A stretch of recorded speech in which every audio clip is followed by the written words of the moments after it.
I write this piece with pains in my heart. I waited for days to know if the Southeast governors will surprise me by addressing the killing of IPOB members on Sunday by the military men. And I was also waiting to watch them act for once in making sure that the life of one Igbo man or woman matters to them a lot. As usual, I was not disappointed by their silence. The reason or reasons for their silence is best known to them. But I want to take them back to memory lane. Our great-grandfathers had great balls and never gave in to their enemies' demands, even at gunpoint. Our ancestors were not cowards.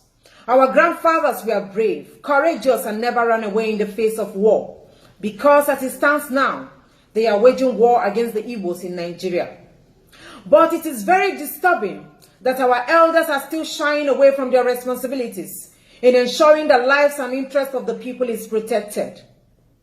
And to all the enemies of Biafran freedom, I salute you all. Nature, I believe, is waiting to speak against you too.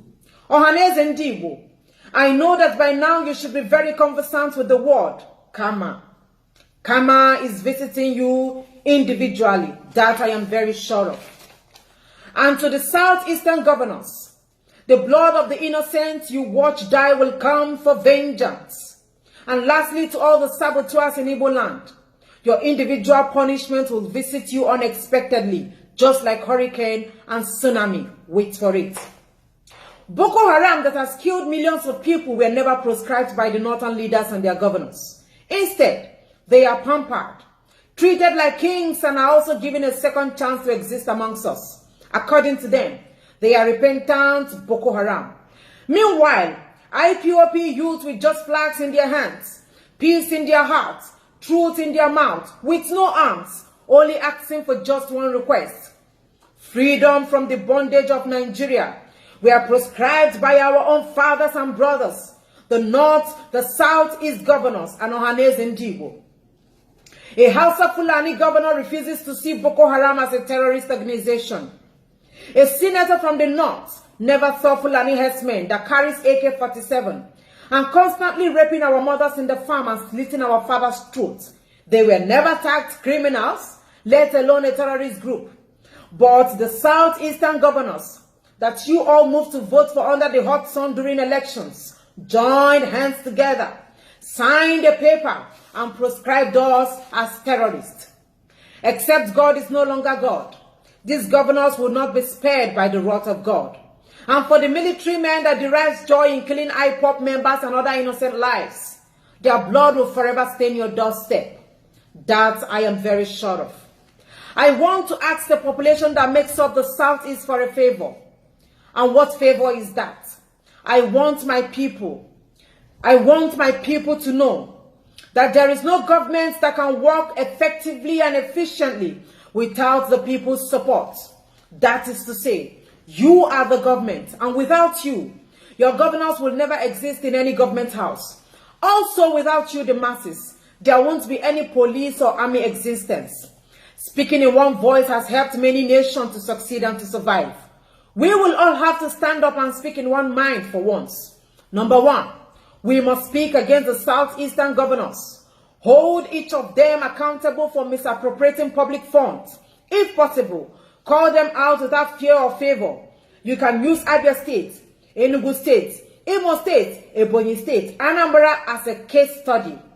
Number two, speaking against Ohaneze Ndigbo should be your utmost priority.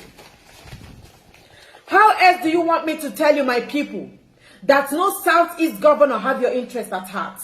They rather prefer to protect a house man that sells sugarcane down the road than protecting the lives of 200 Igbo youths that are graduates and PhD holders.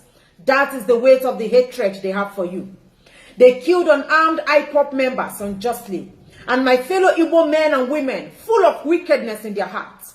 Instead of sympathizing with those that lost their loved ones or keeping quiet, they decide to show how dilapidating their ignorant mindset has grown by commenting something like this. That serves them right. Some said, good for them, while the other one said that IPOB members are very stupid. Why did they gather when the federal government of Nigeria had already proscribed them as terrorists? Why the other ones blamed their death on Nnamdi Kanu, the leader of IPOB? I won't say anything to those confused and pathetic fellow, but I will still allow Mother Nature to handle their case accordingly. And I know that Mother Earth, Mother Nature will never put us to shame. Finally, my people, social media is like your own personal TV station that we all owe individually. Kindly use your smartphones and data wisely. If you cannot voice out or write something to condemn bad government, at least learn to share. Learn to share. Sharing these articles and messages across these corrupt and bad rulers is the easiest and fastest means to start a peaceful revolution and getting our desired freedom. If social media was existing in 1967 during the Biafran Civil War, by now, we could have gotten our Biafran as a sovereign state. Before I end, I want you all to know this. 1st of January 2020 made it 106 years Lord Frederick Lugard signed a document that made Northern Nigerian Protectorate and Southern Nigerian Protectorate to be joined together as one to form an independent state.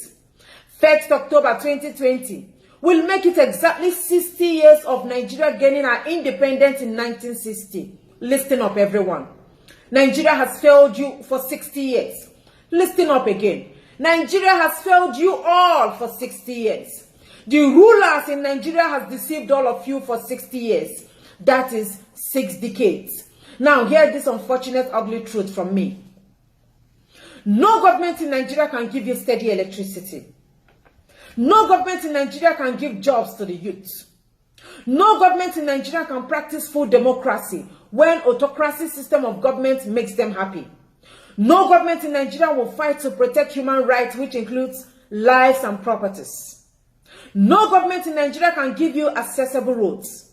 They told you to vote that your PVC is your right, to choose your rulers. But your PVC is not your right, has never been your right, and will never be your right to choose competent leaders. I repeat, your PVC has never helped you to make decisions in choosing who governs you. And even in 1,000 years to come, all of you will remain perpetual slaves in the hands of an average politician in Nigeria. If you all continue sleeping and slumbering. Save my message in your archives.